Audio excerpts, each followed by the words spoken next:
Bonjour, aujourd'hui nous allons parler de cybersécurité avec Philippe Dirks qui est chargé de cours à l'Université de Genève. Philippe, bienvenue parmi nous déjà, bienvenue sur la chaîne de WeJob. Parlez-nous un petit peu de votre parcours. J'ai cru comprendre que vous n'aviez pas eu une formation comme ça se fait actuellement avec master en informatique et puis qui a découlé vers une formation en cybersécurité. Donc, la première question, c'est comment vous êtes tombé dans la sécurité et comment vous avez obtenu aujourd'hui ce poste? Alors, tout d'abord, bonjour. Donc, mon parcours, je suis tombé dans l'informatique en 1985 Vous avec n'êtes pas fait mal, quoi. non, pas fait mal. Hem, dans le dans ce qui était à l'époque l'école, de commerce, supérieure de commerce à Genève, et j'ai commencé par apprendre de la programmation. J'ai fait une dizaine d'années dans la programmation, donc de logiciels dans le monde, des bibliothèques. Et puis là, j'ai trouvé très intéressant parce que ma première expérience en tant qu'informaticien tout fraîchement, sorti de l'école, c'était de dire: «Je suis le meilleur, il y a personne d'autre», et tout d'un coup, je me suis retrouvé à la Bibliothèque des Nations Unies et je devais gérer, en fait, la bibliothèque et savoir comment on empruntait un livre et un autre. Et puis le directeur de l'époque m'a dit: «Non, non, ça va pas, il te manque la connaissance du métier bibliothécaire». Donc j'ai passé déjà un mois à apprendre ce que c'était qu'une bibliothèque. Et en fait, cet apprentissage, puisque j'étais informaticien, cet apprentissage du monde bibliothécaire, ça m'a servi de leçon sur toute ma carrière. Non seulement il faut être informaticien, mais en plus de ça, il faut comprendre le métier de la personne qu'on va aider à résoudre sa problématique. Et puis, donc j'ai fait 10 ans là-dedans et après j'ai décidé de changer de carrière et je me suis mis dans le hardware pur et dur. Donc j'ai rejoint un partenaire sur la place, genevoise, et puis on s'est occupé des grands centres de calcul. C'est l'époque où on vendait des machines qui étaient extrêmement grandes en taille, On parle de quelle année là? dans les années 2000 à peu près. D'accord. Et puis, j'étais là-dedans et je m'occupais principalement des centres de calcul. Donc, imaginez-vous un centre de calcul, d'une grande société genevoise, c'est 1 millier de serveurs, ou voire plus, physiques. Donc fallait gérer non seulement l'accès aux machines, mais les machines complètement, gérer la pièce également avec, tout ce qui était air conditionné, électricité. Donc j'ai fait ça pendant bien 15 ans et puis après, je suis tombé chez Dell. Je me suis toujours pas fait mal et là, quelqu'un m'a proposé comme étant pour aller dans leur centre de formation, Mmh. et donc pendant 3 ou 4 ans, on a pris toutes les personnes qui étaient des nouveaux venus chez Dell. Elles venaient à Genève et pendant 2 semaines, pardon, on leur donnait une jolie petite piqûre bleue pour leur dire ce qu'est Dell, comment ça fonctionne. Et mon domaine, c'était, tout ce qui est serveur, logiciel, PC, donc on les formait pendant 2 semaines. Ça, c'était des supers années, on a très, très bien formé les gens et il y avait tout type de personnes, depuis, le simple employé jusqu'au senior VP qui venaient chez nous, donc ça nous a donné une grande Mmh. ouverture d'esprit. Suite à ça, quelqu'un a décidé chez Dell de fermer la formation et donc je me suis retrouvé partiellement au chômage. Et puis n'aimant pas rester à la maison, j'ai dit: «Qu'est-ce que je peux faire?» Et c'est en allant voir, un des responsables de la HES ici, qu'on est tombé d'accord sur le fait qu'il fallait que je continue à me former, et c'est comme ça que je suis arrivé dans la cybersécurité.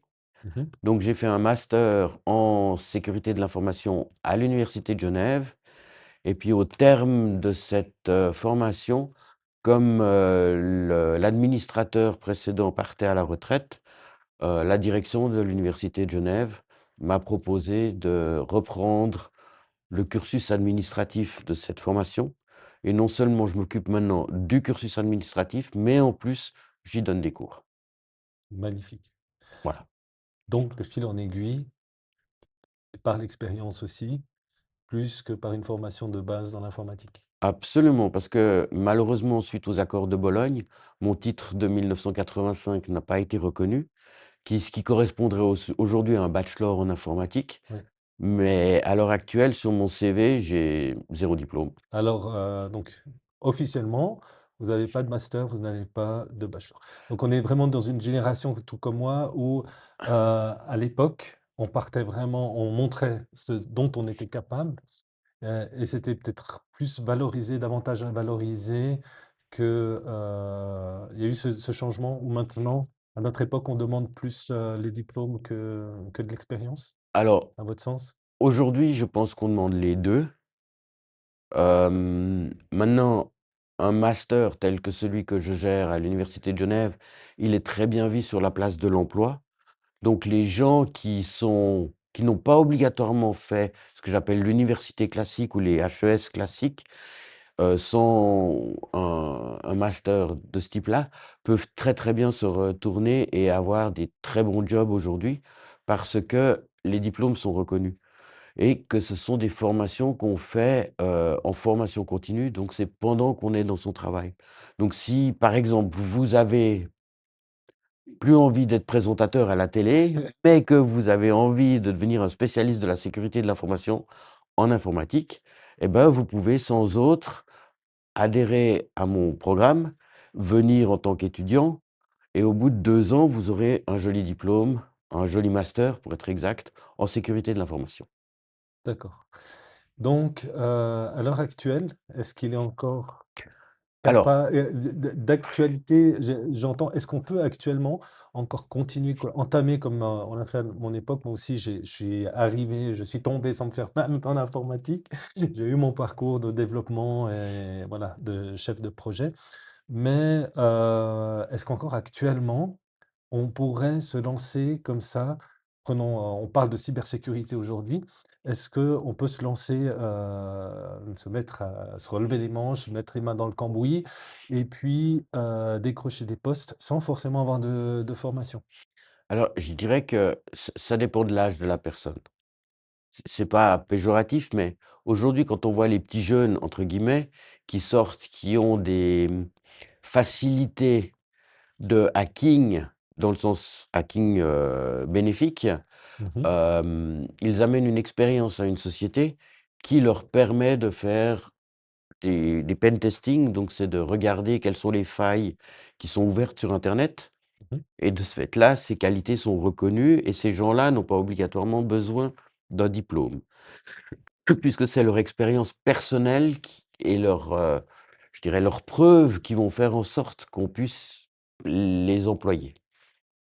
Maintenant, dès que vous prenez un peu d'âge, on n'est plus obligatoirement tout le temps la main dans le cambouis. Mmh. Donc on est plus aspiré à des postes, je dirais, de gouvernance ou de gestion et dans ce cadre-là, même si vous ne faites pas le diplôme à la fin, mais des formations de type bachelor ou master dans la sécurité de l'information ou de l'informatique vous permettent d'acquérir un certain nombre de connaissances qui vont être utiles pour votre poste futur.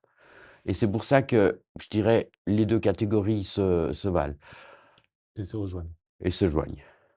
Alors avant de parler des formations et puis des Oui. débouchés, et comment on y arrive, peut-être, je vous propose, c'est d'aborder un petit peu la réalité du terrain de la cybersécurité, Mmh. en Suisse ou en Europe en tout cas, mais en particulier en Suisse, puisqu'on est à Genève.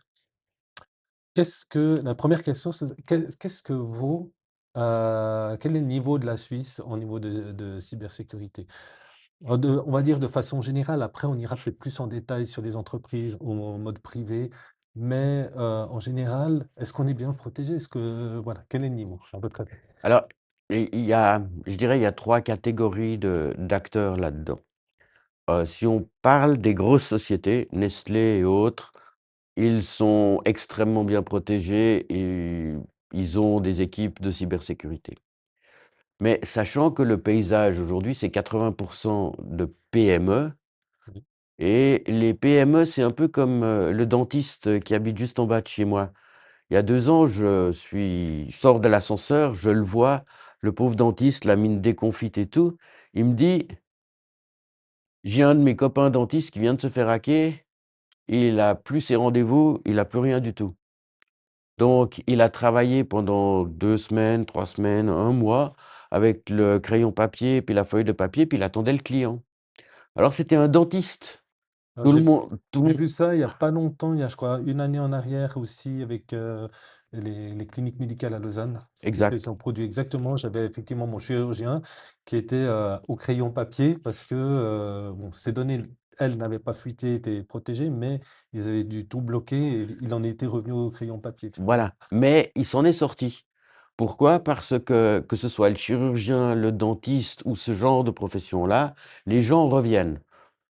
Physiothérapeute ou autre, Oui. les gens reviennent. Dans une entreprise qui commercialise, par exemple, des robinets ou des voitures ou autre, la concurrence est là. Mmh Donc mh. si vous n'arrivez pas à délivrer le service, on va à la concurrence beaucoup plus facilement et la probabilité que vous fassiez faillite est beaucoup plus grande. Et puis après, il y a l'individu en soi, d'accord? La personne comme vous et moi à la Voilà. maison et puis là, je dirais que 95 des gens n'ont pas une on en entend parler, c'est dans les journaux, mais quelles sont les actions concrètes qu'on mène derrière pour protéger son espace de travail? Il y a rien. D'accord. Mais est-ce que c'est vraiment nécessaire? Alors je pense que oui, en particulier les gens qui font des actions de paiement sur internet. Vous ne devriez pas utiliser votre poste de travail, que ce soit un PC ou un laptop, pour faire vos jeux, vos «bêtises» entre guillemets sur internet et en plus de ça, utiliser ce même poste de travail pour faire vos paiements. Mais on peut se dire: «Mais c'est la banque qui va me protéger, je suis» ils s'en occupent, ils ont des niveaux de sé des critères de sécurité. Je peux me Alors dire: «Je m'en soucie pas». alors lisez bien les Mais dernières petites lignes parce que la banque n'est pas responsable. Donc si quelqu'un vient vous «voler» entre guillemets 3 000 francs sur votre compte, c'est pas la banque qui va obligatoirement vous rembourser. d'accord, C'est pas comme l'Union européenne ou la France où c'est la banque qui est responsable. En Suisse, c'est à vous de prouver que vous avez tout mis en place et même plus pour pas que ça arrive. Mais en d'accord. règle Mais alors générale comment en règle générale, est-ce que ça arrive souvent déjà? Et puis quelle est vraiment la hauteur du risque? alors la hauteur du risque, elle existe, mmh. Je dirais, je vais prendre un exemple. Hem, L'assurance voiture, la casco partielle ou complète, la casco partielle est obligatoire aujourd'hui. Mmh mh. Donc c'est l'assurance qui ou c'est la loi qui vous impose une assurance. Je pense que si on mettait l'assurance casco pour une voiture en facultatif, 80 des citoyens jeunes suisses ne la prendraient pas. Oui, Parce que de toute façon, un accident, ça n'arrive qu'aux autres. ça arrive rarement et ça coûte très Rarement, cher, ça coûte très cher, mais il y a ça d'autres n'arrive qu'aux priorités autres. Voilà financières et on verra plus tard, oui. et la cybersécurité, on peut l'assimiler à l'assurance casco de la voiture. Être hacké, ça n'arrive qu'aux autres. De toute façon, moi, qu'est-ce que j'ai sur mon PC? J'ai pas de données confidentielles, j'ai rien du tout. À part des photos, des choses qui sont embêtantes à Voilà. perdre, mais voilà. Donc ça n'arrive qu'aux autres et donc à ce moment-là, pourquoi est-ce que je devrais investir là-dedans? Mais c'est valable pour les PME aussi. Oui. Aujourd'hui, ce qu'on aimerait bien, enfin surtout au niveau des institutions, ce qu'on aimerait bien, c'est que les gens arrêtent d'être un peu, la politique du nounours gentil, mais qu'ils prennent conscience que c'est un véritable enjeu au niveau personnel et puis au niveau collectif. Je pense que dans 5 ans, j'aurai pas le même discours puisqu'en fait, tout le monde sera plus ou moins formé à la cybersécurité. Mais aujourd'hui, c'est un véritable enjeu et puis aujourd'hui, quand quelqu'un se fait hacker, c'est considéré comme un vol à la maison. Mmh mh. Donc on a des c'est pour ainsi dire, je m'excuse pour le terme, mais c'est un peu un viol qu'on subit et donc il faut éviter ça. Comment l'éviter? Eh ben, c'est en mettant tout simplement des protections, des antivirus, des éléments de base qui sont comme l'hygiène que vous avez chez vous pour, vous doucher le matin, vous laver et Vous, autres. à titre personnel, vous le faites vraiment? Alors moi, à titre personnel, j'ai plusieurs machines à la maison. Oui, toutes les machines sont protégées, toutes les machines sont mises à jour. Alors si vous faites pas grand-chose, mais quand votre téléphone vous dit que vous devez mettre à jour le logiciel, faites-le, ne vous posez pas de questions. Parce que toutes les failles qui sont annoncées sont utilisées. Aujourd'hui, il y a des sociétés qui existent, dans des pays de l'Est. Elles ont une raison sociale, et le but de ces sociétés, c'est le hacking. Elles ont un conseil d'administration, Officiellement donc. elles ont officiellement une direction, elles ont des départements. Il y a celui qui va chercher les réseaux sans fil qu'on peut exploiter, il y a ceux qui vont chercher les failles, il y a les gens qui vont exploiter ces failles, Mmh. il y a le service commercial et n'oubliez pas, le service après-vente. Parce que quand vous avez payé, vous voulez récupérer vos données.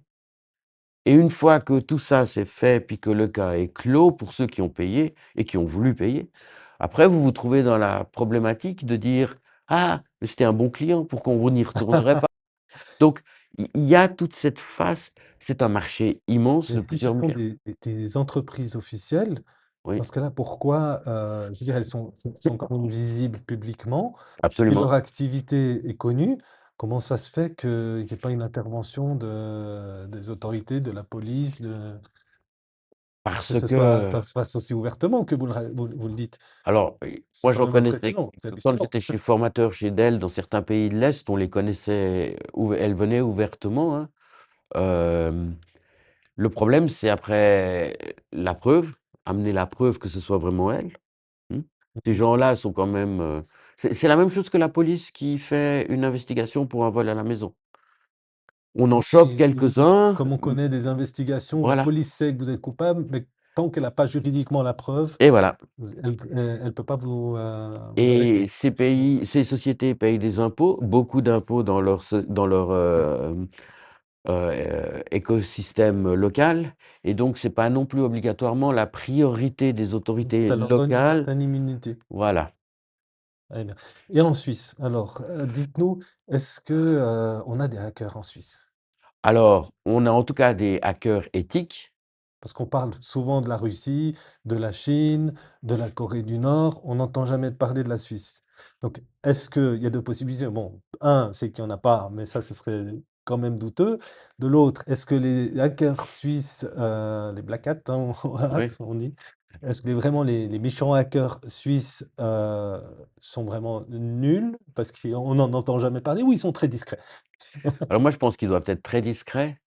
Et puis la Suisse offre quand même pas mal de programmes du type bug bounty, c'est-à-dire qu'en fait, si vous êtes un méchant hacker, mais que vous trouvez une faille, par exemple chez Swisscom ou à la Poste, vous pouvez annoncer cette faille et vous recevez une récompense. Mmh. Et en Suisse, les récompenses sont quand même assez généreuses, donc ça vaut la peine d'être plutôt un hacker éthique et de dénoncer ce que vous avez trouvé. Oui. Quand on voit le nombre de sociétés qui organisent, des concours de hacking, on s'aperçoit qu'il y a quand même beaucoup de hackers, des gens qui sont très doués, mais je dirais que l'éducation suisse nous permet de penser que la plupart des gens œuvrent du bon côté de la barrière. Il y a une partie donc en conclusion, d'éducation Oui, et de l'autre où ça rapporte plus avec moins de risques en allant, justement annoncer aux entreprises, les failles qu'on découvre exact. plutôt que d'aller les pirater, ça serait moins dangereux. Et Donc puis merci à la police aussi, aux et services. si vous êtes un hacker méchant en Suisse et qu'on vous chope, c'est comme au Monopoly, vous passez directement à la case prison sans passer par le start. Ah oui. Alors que si vous faites ce métier-là dans des pays où vous avez une certaine impunité, dans les pays de l'Est, la Russie, la Chine, la Corée du Nord, on viendra pas vous chercher. D'accord. Maintenant, il y a les services, j'ai noté que les services les providers de services internet, Oui, ils, ils vous proposent des home security, des oui. programmes de protection de sécurité. Est-ce que, parce que je me dis: «Bon, moi, si j'ai mis tous mes antivirus à jour, j'ai mes appareils à jour et cetera», est-ce que c'est vraiment utile? Moi, je l'ai personnellement, pour moi, je l'ai pas fait, je l'ai pas fait pour ma famille non plus. Maintenant, si vous êtes vraiment un béotien en informatique et que vous savez pas ce que c'est qu'un firewall ou un pare-feu, oui, je recommande ce genre de solution-là. D'accord. Que ce soit alors Autrement, si on est un autrement, si vous êtes on un a peu un averti. antivirus, si on a donc un logiciel antivirus qui a déjà un antivirus, un pare-feu, disons, genre McAfee ou autre, qu'on a déjà ce genre de protection, pour vous, c'est plus, c'est du Alors commercial plus voilà. que de l'utilité, on va dire. Maintenant, il faut Parle s'ass franchement, non, il faut c'est pas bon. s'assurer que le logiciel que vous ayez soit aussi mis à jour, que les mises à jour soient faites. Donc il y a un certain nombre de contrôles techniques à faire autour de votre environnement de sécurité pour être sûr que ça fonctionne. Mais si vous avez suffisamment de compétences là-dedans, je pense que des niveaux de sécurité de base pour un utilisateur à la maison qui fait de l'informatique occasionnelle, ça suffit. Et si je prends ce home, on va l'appeler le home security, je sais pas, ça dépend, je pense, des fournisseurs d'internet, mais cette option-là, qu'on la paye, est-ce que ça nous dispense d'antivirus, Non, et de mise à jour? non. Vous devez quand même, alors malgré le fait que ces outils existent et qui vous facilitent la tâche, le fait de contrôler quand même une fois par semaine sur votre antivirus s'il fonctionne bien, si les services ne sont pas arrêtés, de faire juste cliquer sur la mise à jour, comme ça vous êtes sûr que ça fonctionne. Si vous avez un PC avec Windows, que la plupart des gens ont, vous faites dans les Windows, en anglais c'est Windows Update, hein, c'est les mises à jour de sécurité, vous regardez, vous évitez de tourner sur une version de Windows qui date d'il y a 10 ans, mais vous mettez plutôt la dernière version de Windows qui est Oui, supportée. Si vous qui restez couvre les failles, les dernières failles et voilà, et puis ces logiciels-là sont faits pour être mis à jour plus ou moins automatiquement, donc si vous avez pris ces assurances, ça va très bien. maintenant, on a aussi beaucoup de plus en plus d'appareils connectés.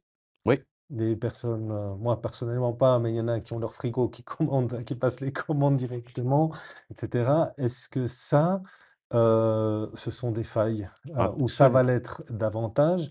Et parce qu'on n'a pas la main sur la mise à jour de ces produits-là. Donc potentiellement, s'ils ont des failles, comment s'assurer que notre frigo soit bien à jour? Alors dans tous ces objets connectés, quel que soit l'objet connecté, la première chose que je vous recommande, c'est de lire le manuel et venant de moi, c'est déjà un exploit. Oui, Donc celui qu'on ne lit jamais, ouais. celui que vous lisez pas jamais. Alors, vous prenez le manuel et puis vous regardez si vous avez une possibilité d'interaction. Si vous avez une possibilité d'interaction telle qu'un nom d'utilisateur et un mot de passe, je vous conseille fortement d'aller changer le mot de passe, en tout cas, Mmh. hein, de mettre un mot de passe personnalisé, quelque chose qui est plutôt long et complexe, pas 1, 2, 3, 4 ou quelque chose comme ça. Donc, faites cet effort-là de lire le manuel ou enfin de le survoler jusqu'au moment où vous voyez. Si vraiment il y a aucune façon d'être connecté par rapport à un frigo, par exemple, ou autre, essayez comment dirais-je? De séparer les canaux avec lesquels vous travaillez et puis vous communiquez. Donc essayez de faire un réseau interne à votre société qui, lui, ne communique pas avec internet. À ce moment-là, vous avez, pour ainsi dire, plus aucune chance de vous faire hacker. Maintenant, le grand souci, c'est principalement les parents qui achètent des jouets connectés pour les enfants, que ce soit des caméras ou des petits teddy-bears ou autres. Eux, en règle générale, ils ont tous un nom d'utilisateur et un mot de passe. Et là, changez le mot de passe. Mmh. Mettez un mot de passe complexe, compliqué, notez-le à quelque part, et puis comme ça, au moins, vous êtes sûr que l'appareil ne sera pas hacké. Si vous laissez le mot de passe, à ce moment-là, ce que font les hackers, c'est qu'ils rentrent dedans et ils cherchent à découvrir tout ce qui existe sur votre réseau. Hein.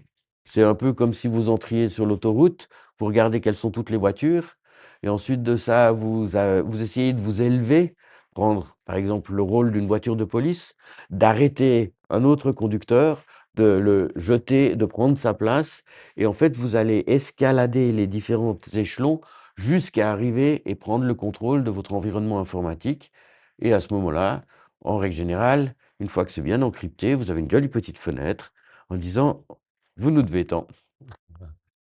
J'ai entendu dire, et vous allez peut-être me le confirmer ou pas, que les bons hackers, enfin, en tout cas les expérimentés, travaillent bien leur terrain à l'avance. C'est-à-dire qu'ils Oui. vont pas, du moment qu'ils rentrent dans le système, ils ne vont pas hacker tout de suite.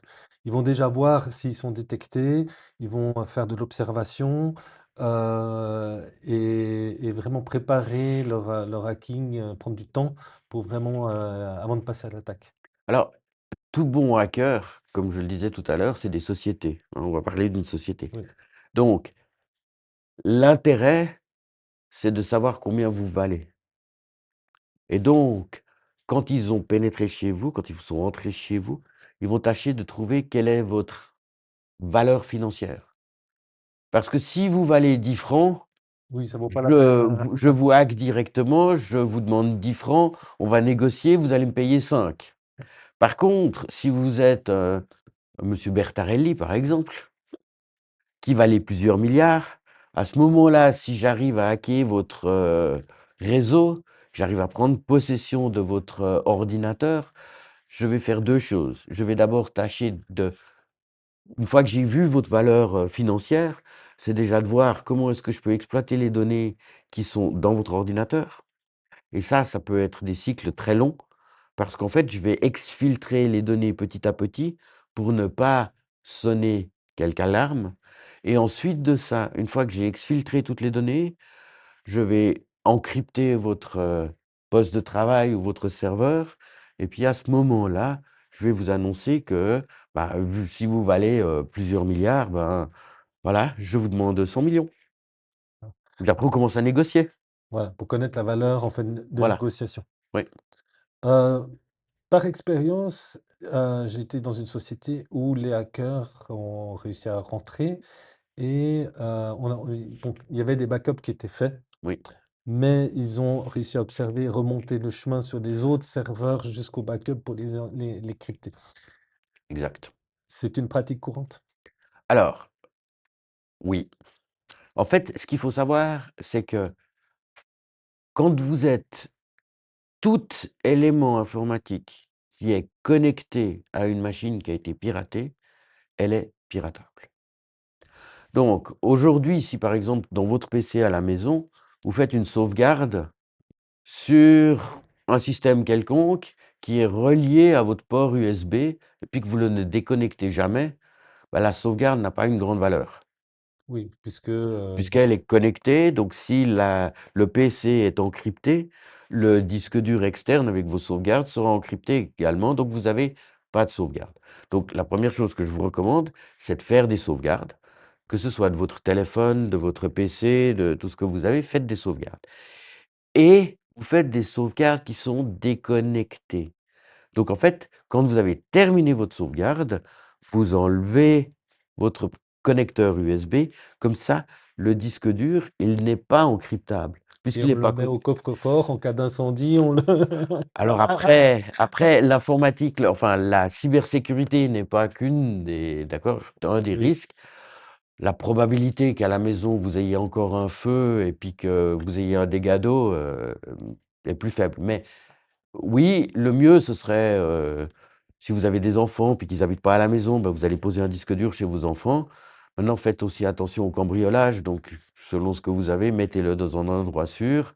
Vous pouvez louer un coffre à la banque, mmh, puis le mettre dedans et puis vous faites ça, 12 fois par année, comme ça vous êtes sûr que le maximum de données que vous perdrez, c'est un mois. ouais.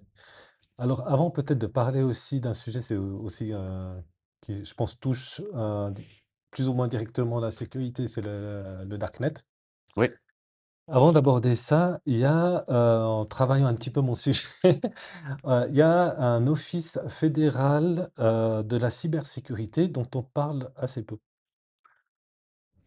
alors L'OFCS, donc l'Office fédéral de la cybersécurité, qui, sauf erreur, est sous la juridiction de l'Office de la fédéral de la défense, exact, département de la défense. exact.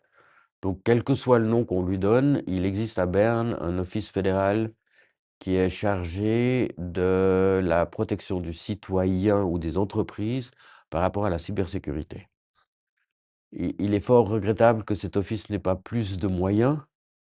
Par contre, leur site web est relativement bien fait, même On très parle de bien fait. combien d'agents, combien de personnes? Ah, ils sont je sais pas combien ils sont, mais par rapport aux enjeux de cybersécurité pour une Suisse, C'est insuffisant. c'est d'après moi insuffisant. L'armée n'a, d'après moi, dans cette compétence-là de défense cyber par rapport à tout ce qu'on entend au sujet des guerres hybrides, n'a pas non plus suffisamment de moyens, puisqu'en fait, il faudrait protéger toutes les infrastructures critiques, que ce soit l'approvisionnement en électricité, les trains, enfin ce genre de choses-là.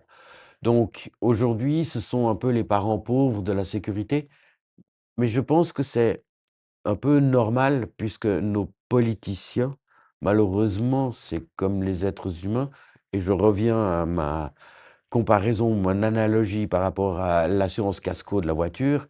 Les politiciens, il y en a très peu qui sont conscients des véritables enjeux de la cybersécurité et du mal que peuvent créer un certain nombre de hackers et d'éthiques. Par contre, le site web de l'Office fédéral est relativement bien fait. Il offre un certain nombre de directives et par rapport à la protection, que ce soit, les petites ou les PME et la personne privée. Il encourage aussi à la dénonciation. Je pense qu'aujourd'hui, un grand nombre de personnes qui se font hacker, mmh, ont honte de le dire qu'ils se sont fait hacker, alors que Mmh. c'est pas de leur faute, hein. Et aujourd'hui, moi, j'encourage tout le monde qui se fait hacker, que ce soit à travers des arnaques au téléphone ou par internet, de l'annoncer à la police et que ou à l'office fédéral, mais aller dénoncer les faits. Il faut capturer ces gens qui font de l'argent sur notre dos et c'est de l'argent mal gagné. C'est la même chose qu'un cambrioleur qui va cambrioler une banque. Il faut arrêter ces pratiques-là et les voleurs ont toujours une étape d'avance par rapport à la répression. Mais aujourd'hui, je vous encourage vraiment d'aller à la police, de les dénoncer. Ça pourra aussi faire peut-être changer un peu la loi pour dire que si vous faites hacker votre carte de crédit par quelqu'un, à ce moment-là, c'est plus vous en tant que personne qui devez être responsable et prouver que vous avez tout fait, mais de migrer la faute sur la société qui est émettrice de Visa ou autre Les banques, ouais. et comme ça, je pense qu'on arrivera à faire inverser un peu le trend et dire: «On mettra beaucoup plus d'argent et de possibilités par rapport au fait que ça n'arrive plus». Mais est-ce qu'ils protègent aussi les infrastructures et quel est le niveau de protection des infrastructures critiques en Suisse? Alors elles sont relativement bonnes. Je dirais que Mmh. les véritables infrastructures critiques alors, moi j'ai travaillé au transport public lausannois, par exemple et aujourd'hui une des grandes hantises, c'est de prendre le contrôle d'un tram et puis, enfin, il existe suffisamment de nombre de films de catastrophes qui ont annoncé ça. Aujourd'hui, c'est pour ainsi dire irréalisable. Je ne veux pas dire impossible parce que à On un sait moment jamais. donné, si on y met suffisamment de moyens, tout est possible, mais ou de pirater un avion. Mais aujourd'hui, ce s un train ou un tram, c'est 2 centres de calcul qui sont bien séparés. Les données ne peuvent passer que d'un sens à l'autre. Donc la probabilité de faire dérailler un tram avec un simple hacking, c'est pour ainsi dire impossible. Donc je dirais qu'aujourd'hui, les infrastructures critiques sont bien protégés. Est-ce assez? Je sais pas, mais en tout cas, les normes sont là pour le dire. Donc entre je dirais les téléphones, appareils connectés, PC ou serveurs, qu'est-ce qui est le plus attrayant, on va dire, pour des hackers? Heu, À votre avis, hein? alors tout Qu'est-ce qui est le plus facile à hacker? alors le plus facile à hacker, c'est tromper l'être humain. La partie humaine. C'est la partie humaine. Les technologies qui C'est existent la sur plus vo grande faille, en fait, actuelle, c'est pour ainsi dire, la faille humaine. voilà, la faille humaine. Hem, j'ai un collègue, de travail, il est un peu âgé puisqu'il a bientôt 80 ans. Il s'est fait appeler par soi-disant sa banque et en fait, ce qu'il faut savoir, c'est que, quand vous avez quelqu'un qui est mal intentionné, qui veut vous voler de l'argent, comme je disais tout à l'heure, c'est des sociétés, donc ils ont des scripts et en fait, ils Tout commencent à fait. par vous dire: «Est-ce que vous avez été chercher de l'argent au bancomat?» Ils vous disent pas le nom de la banque, ils vous disent rien et en fait, ils commencent à vous mettre en confiance et c'est vous en tant que, personne qui est écoutée, hein, qui est interviewée, c'est vous qui lui donnez les informations. Alors vous dites: «Ah bah oui, j'ai été à la banque Migros». Ah puis vous y avez été quand? Ah bah j'y étais ah bah comme par hasard, hein, ce jour-là où je vous J'ai téléphone. entendu que justement les hackers faisaient spécialement des messages, en mauvais français ou avec beaucoup de fautes d'orthographe parce que, ça permet de détecter les personnes qui sont moins attentives, les plus crédibles, celles qui sont le moins vigilantes. Parce que déjà, si vous vous faites avoir, c'est volontairement par ce genre de mail donc ou de message, c'est vraiment qu'après on peut, vous Oui, êtes alors un client potentiel, intéressant, on va dire. alors vous avez cette approche-là, vous avez l'approche inverse où c'est des vraies contrefaçons d'un vrai site qui a l'air Aussi. aussi vrai que possible. Et puis vous avez aussi, ce que j'appelle faire appel à la détresse humaine. Je suis dans un pays où je suis malade, je suis accidenté, j'ai besoin d'argent, est-ce que tu peux m'aider? Ouais. Donc aujourd'hui, ce qu'il y a, c'est que i et ces gens-là nous mettent un certain stress. Quand vous êtes au téléphone avec eux, ils vous mettent du stress. C'est toujours urgent. Oui, c'est souvent la clé, c'est d'agir sous l'urgence ou dire que Voilà. c'est important. Et en fait, ils arrivent à faire en sorte que, je dirais, la partie intellectuelle de réflexion soit déconnectée et qu'on retourne au cerveau primaire, Ouais, réflexe de survie. le réflexe de survie. Et c'est là, en fait, où ils arrivent à obtenir les choses que vous voulez. Mais il y a des alors je dis ça aujourd'hui comme ça devant vous, je dis que c'est très simple. Quand vous avez un téléphone comme ça, en règle générale, vous demandez le nom de la personne et puis vous lui dites: «Très bien, écoute, j'ai besoin d'aller faire pipi aux toilettes, je te rappelle dans 5 minutes». C'est un réflexe tout bête, mais comme c'est la personne qui vous a appelé, le fait que s'il vous dit que c'est votre banque Migros, bah, à ce moment-là, vous connaissez votre conseiller, vous pouvez le rappeler puis lui dire: «Écoute, voilà, cher monsieur X, je viens d'avoir un téléphone de votre banque» et autres. Ça coupe le processus. Alors, c'est pas évident de le faire une fois qu'on est au téléphone. C'est pour ça qu'on fait des exercices pour mettre en pratique ce genre de situation-là. Et une autre anecdote que j'étais à un séminaire et tout d'un coup, on nous montre une vidéo, extrêmement bien faite de tout un conseil d'administration qui se trouve à Hong Kong et de l'autre côté, on voit le financier qui est à Londres et le financier pensait vraiment parler avec son véritable conseil d'administration. Or, le conseil d'administration, c'était un De simple leurre. c'est de l'IA. Ah, On peut ça a le été faire fait avec l'IA et actuellement, on peut le faire très voilà, facilement avec de l'IA. c'était très facilement fait avec l'IA et en fait, le président du conseil d'administration, ainsi que tout le monde, a voté une dépense de quelques millions de francs pour un truc et le comptable de l'autre côté a versé l'argent Ah oui. et en fait, aujourd'hui avec, donc ce qu'il faut faire, c'est soit, ce que je disais tout à l'heure, c'est essayer de déconnecter et de se reconnecter, hein.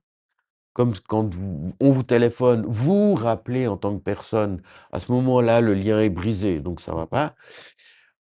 Ou alors d'avoir des codes mémotechniques pour être sûr que Pierre est Pierre, hein. Vous sortez une casquette rouge de votre tiroir, vous la mettez pour être sûr que c'est vous. Comme ça, le comptable en face, il sait que c'est vous et pas n'importe quel charlatan de l'autre côté de l'image. Mmh. Ouais. Parlons un peu du darknet. Oui, C'est un lieu de liberté, bon, que certains journalistes, dont certains journalistes ont besoin pour s'exprimer librement hors contrôle dans certains pays, ça oui, c'est connu. Donc il faut pas le voir non plus comme, quelque chose de complètement dark, on va dire. Il n'y a pas que du mauvais dans tout ça, mais c'est aussi un grand espace d'impunité. On trouve, de tout. Beaucoup de personnes en parlent. Je suis pas sûr qu'en réalité combien de personnes y vont vraiment. Qu'est-ce que vous diriez de personnes curieuses d'aller voir ce qui s'y passe? alors, je dirais que c'est la partie entre guillemets «obscure» de l'internet. Elle n'est pas régulée. Donc vous Mais je crois qu'elle est plus grande que la partie visible, non? Ou comme partout, c'est l'iceberg, hein, la partie visible, c'est l'internet qui peut qu'on dire en a. fait le volume que ça a, Voilà. en fait même, hein? Maintenant, il y a des éléments qui sont très utiles là-bas dedans, puis il y a comme partout des éléments qui sont pas très bons. Je sais que c'est pas toujours évident, les recherches sont pas évidentes non plus. Maintenant, moi je suis pas un spécialiste du darknet.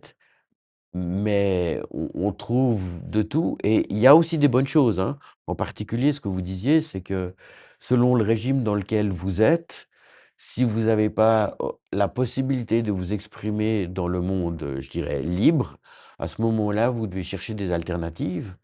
Mmh. Et puis dans le darknet, vous avez un certain nombre de possibilités pour vous exprimer librement et ne pas vous faire et oui, espérer ne pas vous faire coincer. Alors que si vous êtes dans le monde, libre, pur et dur tel que nous on le connaît et qu'on l'utilise tous les jours, vous avez fortes chances de vous En faire termes de sécurité, par contre, j'imagine, il faut être 10 fois plus vigilant. alors, hem, ça dépend toujours du site que vous allez regarder. Si maintenant c'est un site, je dirais, de vente de produits stupéfiants, le but qu'ils ont, c'est de vendre des produits stupéfiants, c'est pas de vous hacker. Donc si on reste dans une logique intellectuelle pure, un site tel que commerce illicite, quel que soit le commerce illicite, ils ont pas intérêt à vous ennuyer parce que s'ils tuent tous les «commerçants» entre guillemets, ils font plus de commerce. Mmh mh.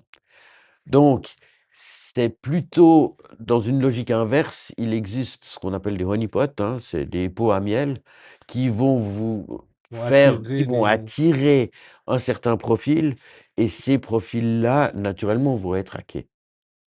mmh mh. Hein, donc voilà, mais le quand il y a du commerce, c'est pas bon de tuer le commerce.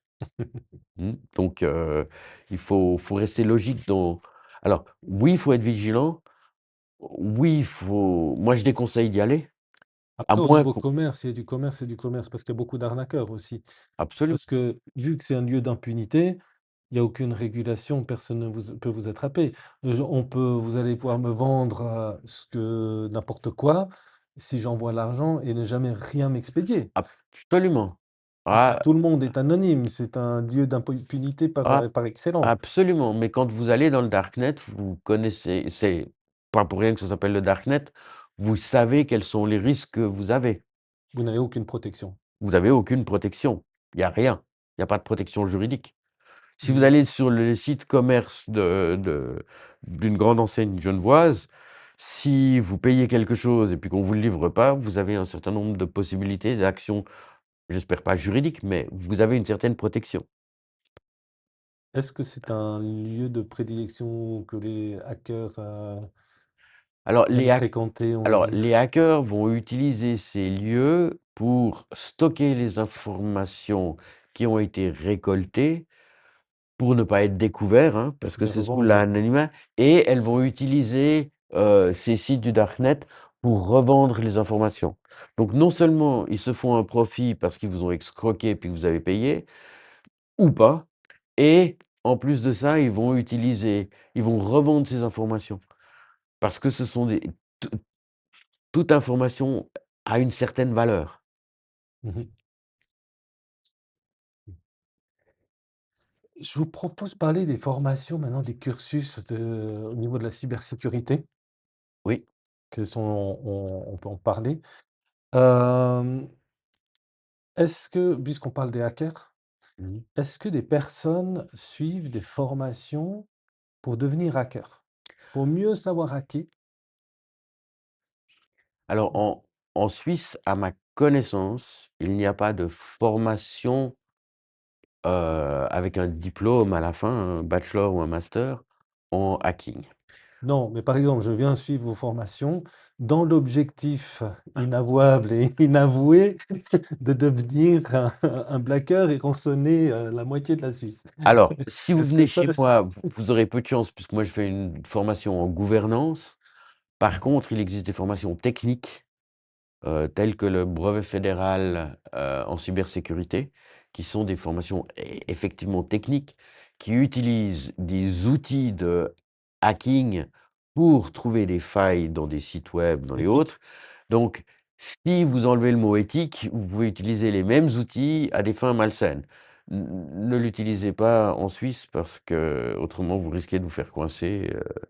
Par contre, je sais qu'il y a un certain nombre de sociétés qui sont établis en Suisse, qui ont besoin de ces compétences de hacker éthique qui eux forment leurs propres employés à l'utilisation, du hacking, afin de sécuriser des sites ou des environnements. Mais est-ce que je veux dire les hackers suivent des formations, en cybersécurité pour devenir hacker? Ou est-ce qu'ils apprennent sur le tas? Comment est-ce que ces hackers, sont formés? Bon, on a entendu parler qu'en Chine, en Corée du Nord, ils avaient des écoles spécialisées Oui. pour ça. Mais en Alors, dehors de ces pays-là, je veux dire, quels sont les cursus? Quel est le cursus d'un hacker quel est le cursus? qui Alors, n'est pas éthique? tous ceux que je connais qui sont vrais, alors je connais pas de Ah, vous mauvais connaissez hackers. parce que vous Non, connaissez des alors, je hackers connais des hackers éthiques. Je connais des hackers éthiques parce qu'on fait des séminaires ensemble. Ils sont tous nés sur une formation sur le tas. sur le tas. Sur le tas, et c'est des gens qui pensent pas comme nous. Ils pensent un peu différemment parce qu'il faut trouver i si si vous êtes comme le 99 des gens, vous allez, conduire votre voiture normalement, vous allez installer votre site informatique de façon standard. Mmh. Pour pouvoir trouver des failles, il faut penser différemment. Faut imaginer, Il faut probabiliser imaginer, autrement. donc en fait, c'est des gens qui, sont soit très jeunes et puis qui ont une certaine impunité par rapport à la technologie et qui arrivent très bien à contourner intellectuellement les portes et les barrières qu'on a mis, ou alors ce sont des gens beaucoup plus âgés qui, par leur expérience de vie, arrivent à par déduction à trouver qu'il y a des failles. Est-ce qu'il n'y a pas la notion, la question du formatage quelque part que l'éducation, les formations Absolument, font et qui permettent, qui brident en fait cet esprit de hacker absolument. et donc c'est pour ça qu'il faut éviter, je dirais, il faudrait éviter les formations qui nous mettent dans un cadre et qui nous formatent, oui, pour, puisque pour être hacker, il ne faut pas être formaté, il faut penser autrement. Je veux dire. Il y a les 2, comme vous le disiez, hein, en Corée, au Japon, le Corée, en Chine, en Russie, il y a des écoles.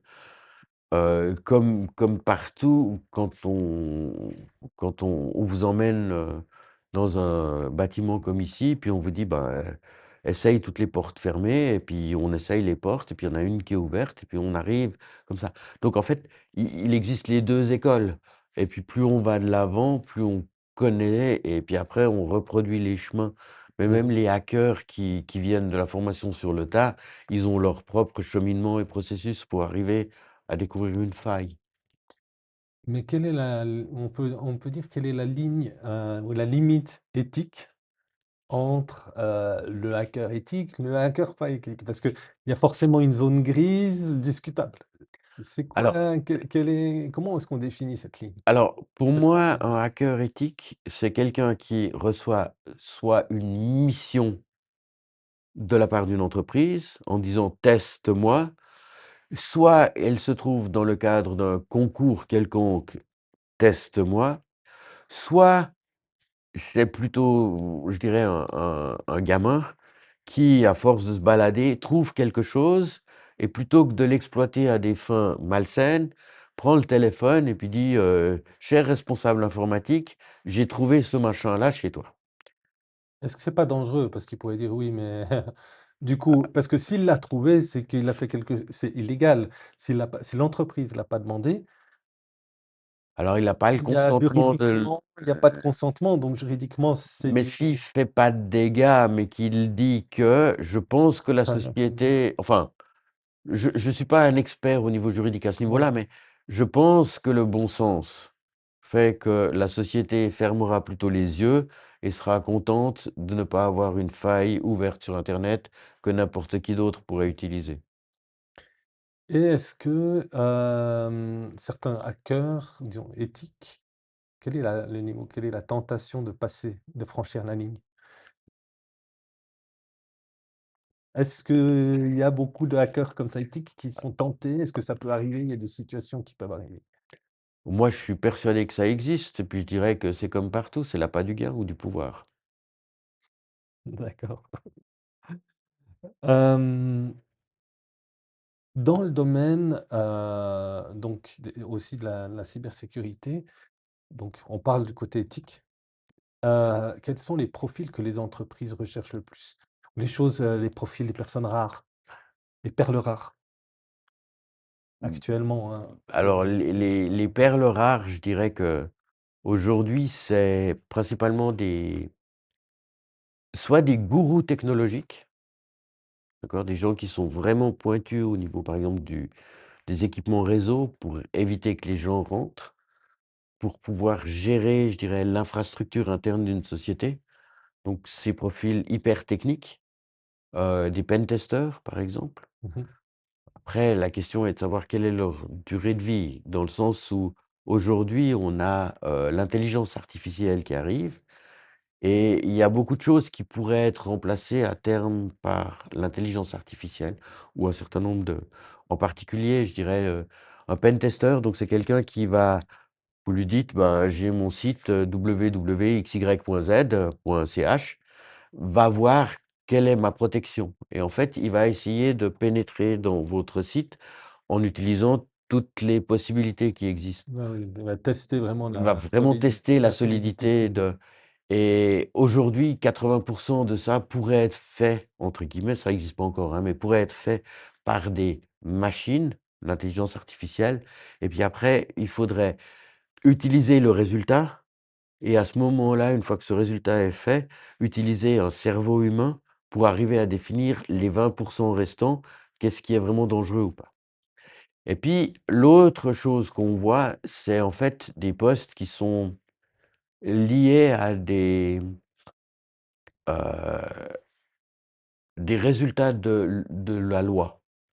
Que ce soit des gens qui sont des spécialistes en loi sur la protection des données, qu'on appelle des DPO. Mmh Ou alors des gens qui sont du type, des responsables de des CISO ou des RSSI, qui sont des profils bien spécifiques, qui en règle générale rapportent pas à l'informatique, mais directement au conseil d'administration et qui sont là pour vérifier que la loi est bien respectée au niveau des systèmes d'information, des systèmes informatiques. Conformité juridique. Conformité juridique, la FINMA, un certain nombre de lois qui existent, donc voilà et donc il existe des formations spécifiques, que ce soit des DPO ou alors des formations comme les responsables de la sécurité de l'information, qui sont en fait des échelons pour arriver à devenir un RSSI d'une grande société.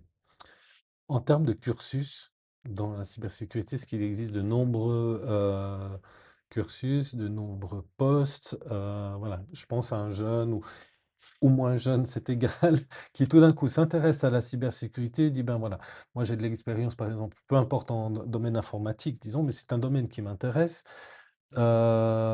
Visiblement, c'est un sujet d'actualité, la cybersécurité.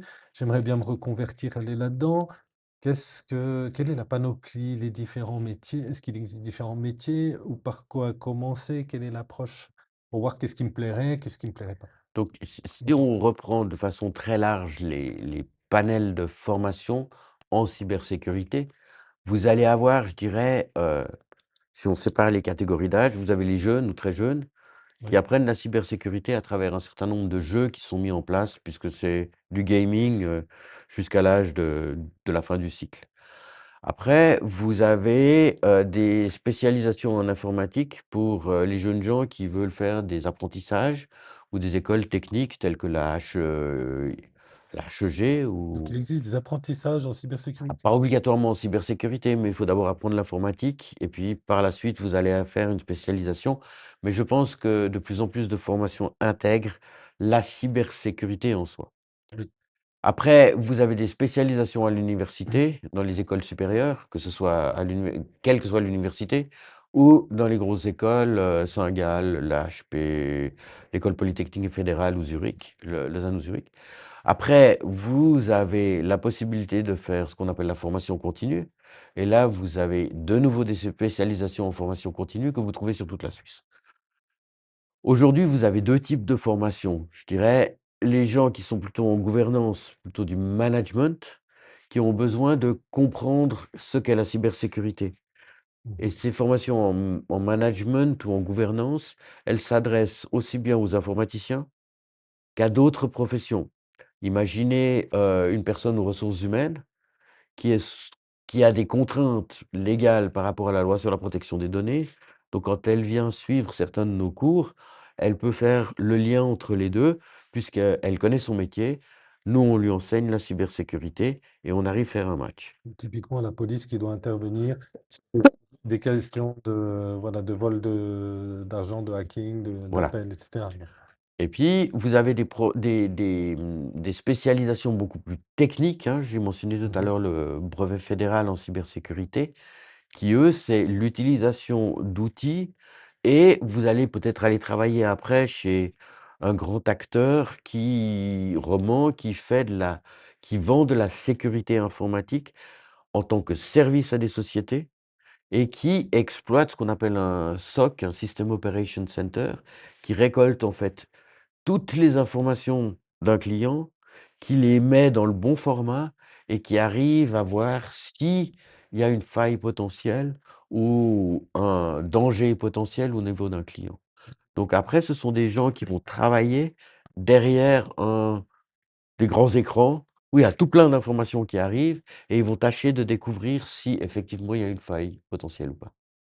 Après, on peut toujours commencer soi-même avec des tutos, avec des choses sur Internet, etc. Il y a Et voilà, se faire la main, comme on disait tout à l'heure, plus après avoir une formation complémentaire pour avoir des exact, informations si on s'intéresse à commencer, disons, à mettre les mains dans le cambouis, exact. comme on disait. Vous avez parlé tout à l'heure de l'IA. Oui. Pour quel est l'avenir de l'IA après, dans le cadre de de la cybersécurité? Alors, l'intelligence artificielle est utilisée, aussi bien par les méchants que par les gentils. Oui. Donc les méchants vont tout à l'heure, vous parliez d'un exemple, d'email ou de message sur le téléphone qui faisait appel à beaucoup de fautes d'orthographe pour attirer la compassion de la personne et le répondre. D'un autre côté, aujourd'hui, si vous voulez vraiment imiter un site, d'une grande enseigne, plus il sera, similaire, mieux c'est. Donc, on va utiliser des outils d'intelligence artificielle pour tâcher de cloner le mieux possible, pour faire le moins de fautes possible. Donc l'utilisation de l'IA, vous dites, elle va être croissante Absolument, ces prochains temps, autant absolument, au niveau de la défense que de que de l'attaque. l'attaque. Exact. Mmh. Donc et au niveau de la défense, comme je vous le disais tout à l'heure, les tests de pénétration dans lesquels on a des gens derrière, il y a bien des situations où quand on peut dérouler un script et dire qu'on fait 20 fois ou 30 fois ou 50 fois la même chose, pourquoi utiliser une intelligence humaine quand l'intelligence artificielle peut faire exactement la même chose Et de 10 façon fois beaucoup plus plus vite et plus systématique. et systématique sans se tromper parce que ce sont des algorithmes qui le font. Contre, ça implique également qu'il faut plus de connaissances et plus d'intelligence une fois qu'on a les résultats, parce qu'il faut analyser les résultats Mmh. et ça, l'intelligence artificielle, aujourd'hui, n'en est pas encore capable. Donc des opportunités aussi de métier, de la cybersécurité Absolument, dans l'IA qui s'ouvrent, en fait, c'est un petit peu ça l'avenir en résumé. exact. Mmh. L'intelligence artificielle pose toujours le problème de l'éthique derrière.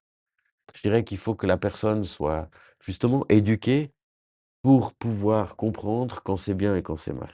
Pour finir, moi, je vous propose, de laisser votre message personnel sur tous les sujets, un petit peu globalement, votre conclusion, votre, Alors, mot final. ma conclusion, c'est que la cybersécurité devrait devenir un thème récurrent dans nos sociétés, que c'est un enjeu personnel et collectif. Heu, le mettre sous le tapis, c'est pas une solution. Formez-vous le mieux possible, Reporter à plus tard non plus, on l'a dit. reportez à plus tard non plus. Formez-vous, renseignez-vous et puis si ça va pas, bah, vous me téléphonez et puis je vous explique. Mais par contre, on a appris donc que l'université de Genève a supprimé mettait fin à sa section de cours, en informatique? De j Voilà, alors formulez-le plus exactement. Alors effectivement, le rectorat a décidé que le Centre universitaire d'informatique de Genève fermait ses portes. Heu, personnellement, je trouve que c'est dommage. Le trend d'aujourd'hui, c'est plus l'informatique, la cybersécurité, l'informatique de gestion. que des thèmes qu'on trouve déjà depuis très longtemps, la théologie, le grec ancien ou le latin. Maintenant, le rectorat a fixé ses priorités. On espère qu'ils vont retrouver la raison, comme on dit, et réouvrir Comment vous le expliquez une décision comme ça? Puisque c'est quand même des métiers d'avenir, on l'a vu, c'est quand même d'une importance, au quotidien aussi. Il y a des formations, il y a des choses, ça aboutit à des choses, quoi, c'est d'actualité. Pourquoi alors, réduire ce côté-là, comme vous le dites, plutôt que le latin? Écoutez, moi, j'arrive pas à m'expliquer, mais je suis sûr que le rectorat a une bonne explication D'accord, et je ne m'avancerai pas sur ce terrain. pas de souci. C'était une question, voilà, une question qu'on peut se poser, légitimement, je veux dire, c'est Écoutez, quand on discute avec les gens, il y a une pétition en ligne, je vous encourage à la signer, mais moi, j'arrive pas à comprendre. d'accord. C'est aujourd'hui l'université enfin non, hier, l'université avait plusieurs, domaines dans l'informatique. On avait l'informatique qui était dans la section des langues, qui fait de l'intelligence artificielle par rapport à l'étude de tout ce qui est linguistique. On a le département des sciences qui a un département d'informatique pour tout ce qui est mathématiques, numérique et autres. Et en fait, le CEI regroupe tout ce que j'appelle l'informatique de gestion. Et pour moi, c'est quand même l'informatique la plus, facile et la plus maîtrisable par le plus grand nombre. Et là-dedans, on a aussi bien des gens de la cybersécurité que de l'intelligence artificielle. Et le le CUI a quand même formé presque tous les collaborateurs de l'université dans le bon maniement de l'intelligence artificielle, parce que personne d'autre ne le faisait. Et maintenant, on supprime le CUI, donc je me demande comment on va former les gens, mais bon, heu, Alors souhaitons simplement que les choses évoluent, dans le absolument. bon sens, que les universités, que les centres de formation poursuivent ces formations et puis, voilà, alors merci d'être venu Philippe, de nous avoir, donné tant d'informations, tant de voilà, aussi d'anecdotes et nous avoir éclairés sur le domaine de la cybersécurité. Merci beaucoup de m'avoir invité. Merci à vous.